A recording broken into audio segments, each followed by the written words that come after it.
Hi guys, I'm Erik Voss, and this is a breakdown of The Walking Dead Season 7, Episode 3, The Cell. And this episode finally answered a few big questions we've had about the Saviors and Dwight and the Sanctuary. It's also given us a reliable wake-up song for our alarm clocks. We're on easy street. Oh god, I'm awake. Just stop it, just stop playing that. And I know things kind of slowed down a bit this episode, but you know what? We are going to crack this. We're gonna break down all the stuff that you missed and explain the hidden meaning, even if I sound a little insane. Seriously, some of these Walking Dead episodes are like those magic eye pictures where you just gotta like look at them with a little crazy eyes to see the big picture. Oh, it's boobs. It's always boobs. Okay, let's get started with the opening images.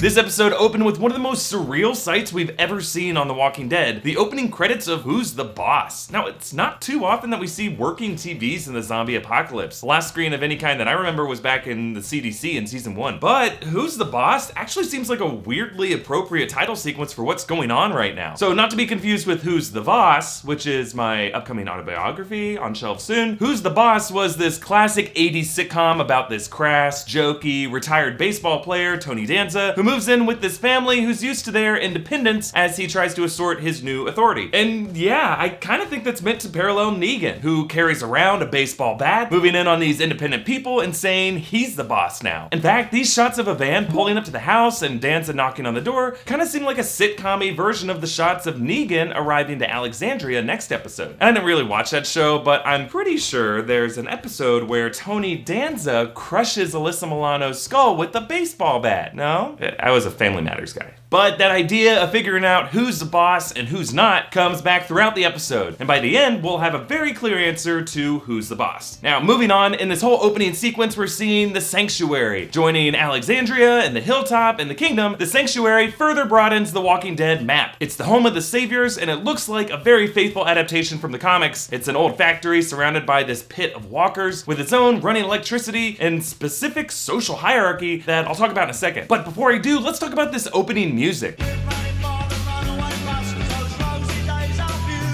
No, this is not the theme song of Who's the Boss. This is Town Called Malice by The Jam. And according to the songwriter, the lyrics are about growing up in England in the 80s under Margaret Thatcher, when working class towns were crushed economically by what they saw as Thatcher's cruel regime. And listen to these specific lyrics.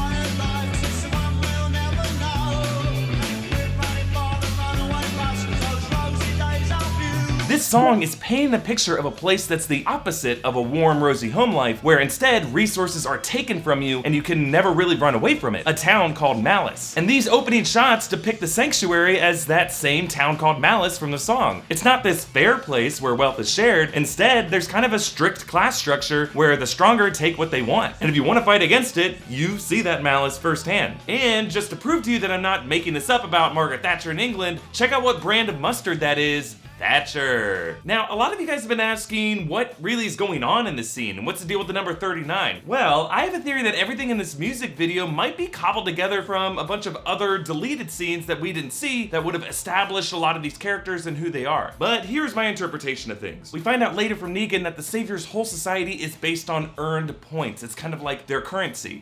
You get out of your cell, you work for points, but you're gonna wish you were dead. So I'm thinking that Dwight is watching this guy who might be completely out of points, who's begging for food, literally taking his shirt off his back, and then of course the Saviors reject him, beat him up, and Dwight writes down this guy's address, his bunk number. So that's why we see him shortly after at the same place looting this guy's stuff. And notice how that kid has long red hair, which is the same color as the guy who got beaten up. I think that might be his son and his pregnant wife. And by the way, this shot of everyone kneeling to Negan, it's taken directly from the comics. This is the kind of weird social hierarchy that the Saviors adhere to. Now, I just love how this montage, especially when you pair it with Who's the Boss, it establishes Dwight as a guy living his own alternate reality 80s sitcom. He's watching TV, playing drinking game air hockey, and then making the tastiest homemade sandwich ever. Like, I kind of wanted him to say, now that's a sandwich. And then like Urkel comes and knocks it over.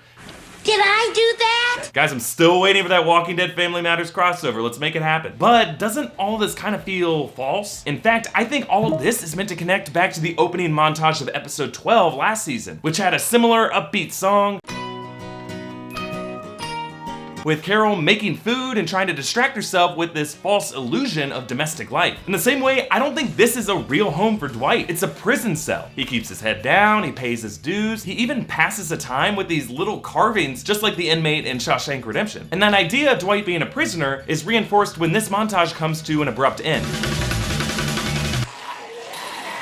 So Dwight looks out of the walker pit in front of the sanctuary, which is also a defensive tactic used by the saviors in the comics. And notice how Dwight stares at this one walker sliding up and down this pole. He feels a strange connection with it. So just like this walker, Dwight feels like a dead, trapped soul, a walking dead who can't even walk away freely. He can only move up and down the totem pole as he operates as a tool for Negan. And of course, the title of this episode is The Cell. And that obviously refers directly to Daryl's prison cell, but I also think it applies to Dwight's imprisonment, which I'll point out more as we go. Okay, moving on to this gross dog food sandwich that Dwight feeds Daryl. A few things about this. One, it's interesting how it's shot in the same overhead tasty video way, and I think that's intended to parallel Dwight's sandwich. So remember, Daryl is not in the comics, and the show created his character by borrowing a lot of his characteristics from Dwight, who is in the comics. So now that both of these guys are in the show, I kind of feel like there's this natural tension between them, like they're kind of twin doppelgangers competing for the same slot. Also, the fact that he's feeding Daryl dog food continues that running metaphor I pointed out in the season premiere of Negan and the Saviors trying to break in Rick and his people like dogs. I also like the way Daryl just wolfs it down, and that may be a callback back to episode 9 of last season. If you have to eat shit,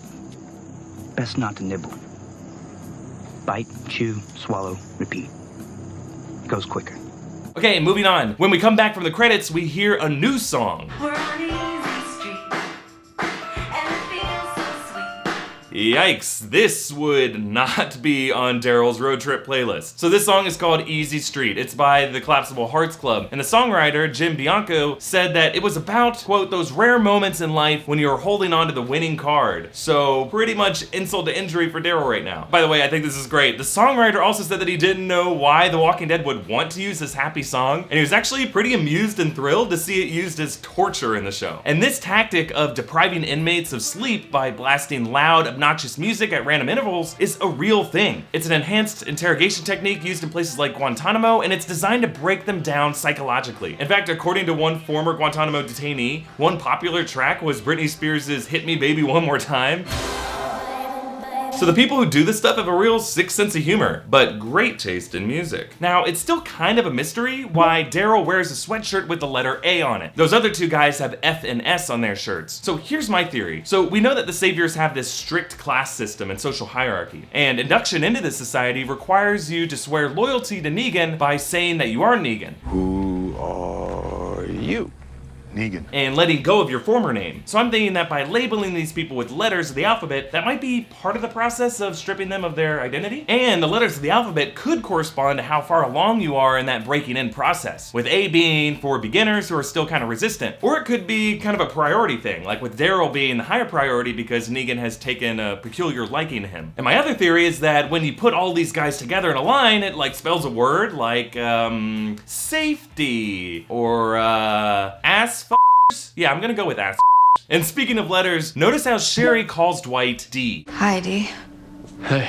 Now, I don't think that's coincidental. Both Dwight and Daryl's name begins with D, so being reduced to this letter reminds us how much these two are in competition. And by labeling Dwight as just a letter, the show is now treating him the same way he's treating the letter-labeled prisoners like Dwight and then S and F. Now, to understand Dwight's arc this episode, it's important to go back and look at episode 6 of last season. That's where Daryl first met these two, when they were still on the run with Tina trying to escape the Saviors. But now, both Dwight and Sherry feel shame that Daryl sees them back in Negan's cage instead of the bold runaways they were when he last saw them. It's that same kind of awkwardness of seeing that asshole bully from high school, but like at the mall on the weekend, and then you see that his dad is an asshole too, and the bully's a victim just like you, and you're like, oh, good, I still hate your guts. Now, I'll come back to these pregnancy tests in a bit, but if you're wondering what Dr. Carson was talking about when he said, Sorry. Still getting used to being my own assistant. he's referring to Primo. That's the medically trained savior that Rick executed at the end of episode 13 last season, who tried to escape on Daryl's motorcycle. So this episode is connecting a lot of these dots between characters and events, kind of filling out this world. And speaking of that, the gun that Rick used to kill Primo and his gun for all of The Walking Dead is now in the hands of Fat Joey. Like if you look closely, that's the same Colt Python revolver. It seems like Negan like divvied up all of their weapons among the saviors, so I'm wondering where Michonne's samurai sword ended up. Also, this walker Walker that Thing F and Thing S chain up outside, that's the same guy who took off his shirt and fought back against the saviors in the opening montage. So Dwight is using him to send a message to Daryl that if he doesn't play ball, people who are part of the savior community can still be turned into walkers. Okay, so moving on to this scene with Dwight and Negan, and I realized while watching this scene that we never see Negan without Lucille. So obviously he's obsessed with that bat, but I find it interesting that the show never shows one without the other. It's like she's a part of his personality, like the source of his power. And this conversation that they have actually clears up a lot about the saviors. Like we now learn why Negan said to Dwight in the season premiere, No, you don't kill that. Not until you try a little. Negan wanted Dwight to try to break in Daryl first. And then over the radio, we hear about an orange situation. And we learn from Negan later that orange is their code for a savior who has tried to run away. We also get a hint at Negan's creepy views toward women and sex in the sanctuary. By giving Dwight permission to have sex with anyone, that's implying that all the women in the sanctuary are his property. And even though he adds that they have to consent, it's still implying that all sex under Negan's roof has to be like approved by him. Now, Negan has a very interesting marriage arrangement in the comics that I won't get into yet, and we'll see if the show goes in that direction. But either way, this is super messed up, and it's pretty clearly inspired by real-life cults. Specifically, the Branch Davidians was an infamous cult led by David Koresh, who considered himself God and had several wives. Now, Koresh and his followers holed up in a heavily armed compound in Waco, Texas that ended in a deadly fire and shootout with the feds in 1993. So, if Negan and his people seem a little too crazy for you, just know that these types of crazies do exist in the real world, and they don't even need a zombie apocalypse to make them that way. Also, now that we know Negan's relationship with Sherry, that pregnancy test seems way more sinister. So we find out later that Sherry married Negan to spare Dwight's life, and that, along with the idea of her carrying Negan's child, must be totally emasculating for Dwight. That's why he looks at Negan with such contempt when he offers that blast from the past with Sherry, and why Negan bluntly asks about his penis injury after Eugene's, mouthful. Negan is trying to emasculate Dwight even further. So with the saviors, all shit rolls downhill, and Negan is just as oppressive to his own people as they are to others. So Dwight may be the boss of Daryl, but Dwight is in his own prison cell. In fact, notice how eager Dwight is to go outside looking for Gordon, even though in Negan's own words, it's grunt work. This isn't just because Dwight goes back with Gordon. This connects to the idea of Dwight's imprisonment. He wants to feel the freedom of being outside the sanctuary walls, kind of like real-life convicts who work in chain gangs and clean up the side of the road. And before I move on, check out this shot of the angel statue outside the sanctuary. It's covered with these severed arms, and notice how they're all cut at the same length that Negan drew the line on Carl's arm. This implies that Negan might have used that same tactic in the past, and in those cases, he was willing to actually make people go through with it. Okay, moving on. So as Dwight comes across this pile of walkers who fell from the overpass, check out this one. Now, a lot of people are saying that his hair, and I guess his face, makes him look a bit like Donald Trump. Now, of course, AMC denied this, but Greg Nicotero has used facial replicas of real people before, like himself and Johnny Depp in episode 12 of last season. But seriously, come on, I feel like this comparison is kind of mean-spirited, so my apologies to the zombie. Get him out! Moving on! Notice how the way Daryl gets caught matches the way that the saviors encircled Rick and his crew in the season finale. We even get a bit of that same whistling from Negan, who repeats his famous first line in that scene. Pissing our pants yet? Are we pissing our pants yet? Also, check out how when Negan tries to intimidate Daryl by swinging Lucille at his face, Negan says, You don't scare easy. Now this is a really cool callback way back to Woodbury, when Daryl's brother, Merle, was trying to intimidate Glenn by saying the same exact thing. You don't scare easy, do you? And it's kind of like the ghosts of both of these characters are here in this moment, with Negan channeling Daryl's brother and Daryl channeling the friend he got killed in the same way. Also, this may just be coincidental, but that was episode 7 of season 3, which is the inverse of this episode, episode 3 of season 7. So I really think that these two moments are intentionally mirroring each other. Okay, let's fast forward to this scene with Dwight catching up to Gordon. Now remember, that was a savior we saw kneeling next to Dwight in the opening montage. That's why when he kneels again for Dwight, he says, "This is the last time I'm going to kneel." Now he is done with being Negan's prisoner, and his words resonate with Dwight because they've known each other since before the saviors, and both of them had wives that were kind of taken from them. And now they're both not entirely on board with Negan. Now Dwight ends up killing Gordon because A, he knows Negan will just kill Gordon anyway when he gets back to the sanctuary, but also B, Gordon forced Dwight to realize a truth about living under Negan, that it's really a prison cell. That's why when we see Dwight return to the sanctuary, he checks in with Sherry as they both try to reassure each other that being in this prison is worth it. It's a hell of a lot better than being dead. Now, moving on, let's talk about the scene between Dwight and Daryl. Now, if you remember, I had a feeling after the season premiere that we would see that Polaroid of Glenn's bashed in head come back, and sure enough, here it is. So why does Dwight do this? And why does he change a song to Crying by Roy Orbison? See, Dwight understands how similar and parallel he and Daryl are. And for the first half of this episode, both of them were feeling anger directed at their bosses, the ones imprisoning them. Dwight taunted his prisoner Daryl with this annoying song and dog food sandwiches, while Negan taunted his prisoner Dwight through emasculation. But then Gordon triggered a new emotion in Dwight, shame. So Dwight knows that by making Daryl feel shame, he can rattle him just like he feels rattled. So he changes that annoying song into a song about real regret over a lost loved one, and it works.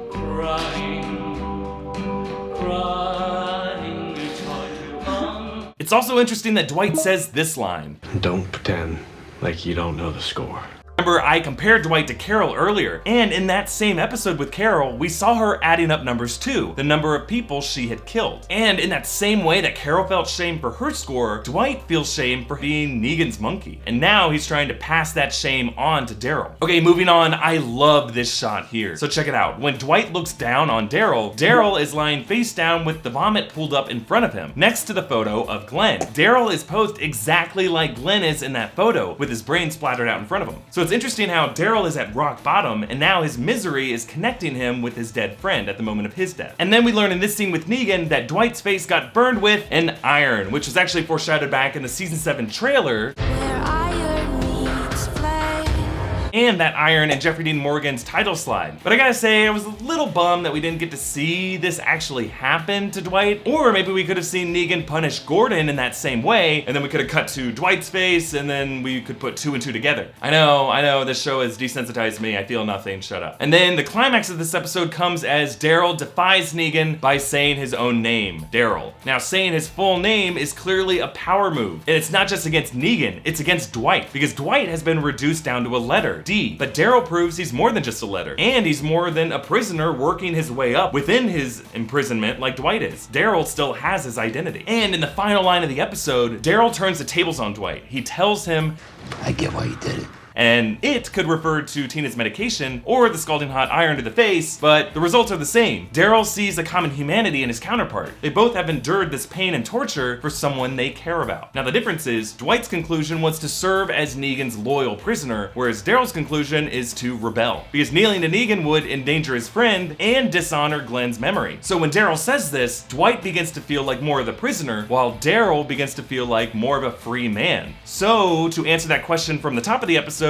who's the boss? Daryl is. And that leads me to these closing images. So Dwight looks out in the yard, unnerved by Daryl's words, and he sees Gordon now chained up as a walker in the pit. And just like the eerie connection he felt with the walker at the beginning of the episode, Dwight is now haunted by the sight of his former friend. Just like Gordon, Dwight feels trapped, immobile, clawing at this cage that he'll never escape from. And that's because he has chosen the life of a prisoner, with the sanctuary being his cell. Okay, some lingering questions. 1, does The Walking Dead have room for both Daryl and Dwight? So Dwight is one of my favorite characters in the comics, and I know the show kind of reassigned a lot of his cooler traits to create Daryl for the show, but I really hope they don't turn Dwight into another one of these like Nicholas type characters who we see become a good character just before he just gets killed off. Please don't do that to Dwight. And 2, do you think Negan is scary enough? Now I know we're learning how cruel he is to his own people, but Jeffrey Dean Morgan has been like so likable and goofy, and this episode he really held back from doling out punishment. So even though he just killed 2 major characters in a really brutal way, I'm waiting to see whether the show wants us to like fear Negan's every move and gesture, or if we're meant to just like enjoy watching him. I don't know, maybe I'm overthinking this. Let me know what you think in the comments. Now, for those of you impatient viewers who are like, come on, let's just move on with the consequences and the fallout of the main storyline, because next week's episode, Service, looks like it will come home to Alexandria, including this iconic frame from the comics of Negan banging on the town's gate. Okay, thanks for watching, and let me know what you think in the comments. And also make sure to check out our breakdowns of past Walking Dead episodes, including episodes 1 and 2 of this season. And please hit like and subscribe to New Rockstars and share this video with your friends. You can also contribute to us on Patreon. Thank you so much to all of our current donors, especially Kevin Chawhan. I hope I'm saying that right, sorry if I'm not. You are awesome, man. Thank you so much. And for the rest of you, if you aren't currently a patron, we'd love your support. You can follow me on Twitter @EA Voss or New Rockstars on Twitter @New Rockstars. All right, thanks for watching. Bye.